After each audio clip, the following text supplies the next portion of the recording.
পশ্চিমবঙ্গ বিধানসভা নির্বাচনের দ্বিতীয় দফার আগে বিজেপির শীর্ষ নেতারা দলের তৃণমূল স্তরের নেতা সমর্থকদের বার্তা দিয়েছেন, হয় এবার নয় নেভার। দলটির নীতি নির্ধারকরা যে কারণে এবার আশায় বুক বাঁধছেন তার সঙ্গে সরাসরি জড়িয়ে রয়েছে দলের উত্থানের পরিসংখ্যান।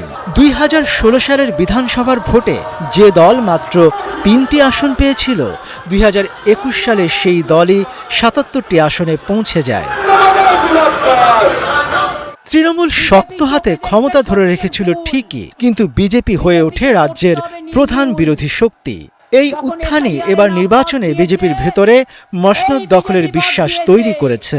লক্ষ লক্ষ লোকের নাম বাদ দিয়েছে। 29 এপ্রিল ভোট হবে 142টি আসনে। এই দফার বড় অংশ কলকাতা ও তার আশপাশের এলাকা, নদিয়া, হুগলি, হাওড়া এবং পূর্ব বর্ধমানের মতো জেলাগুলো। 2021 সালের এই বলয়ের বড় অংশ ছিল তৃণমূলের শক্ত ঘাঁটি। তাই বিজেপির কাছে এই দফা শুধু আরেকটি ভোট পর্ব নয়, বরং তৃণমূলের পুরনো জমিতে ফাটল ধরানোর শেষ বড় পরীক্ষাও। বিজেপির প্রচারে এবার সবচেয়ে বড় মুখ ছিল প্রধানমন্ত্রী নরেন্দ্র মোদী। বিজেপি জানে বাংলায় সংগঠন যতই বাড়ুক, মোদীর মুখ এখনো তাদের সবচেয়ে বড় জাতীয় পুঁজি। बीजेपी की विजय का शंखनाद कर दिया है। বিজেপির আরেক হাই প্রোফাইল মুখ অমিত শাহ।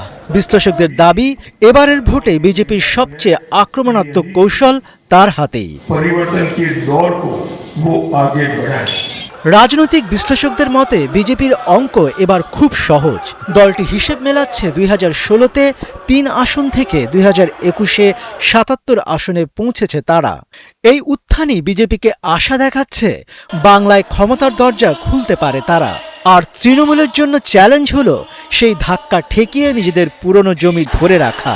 29 এপ্রিলের ভোট সেই উত্তরই দেবে।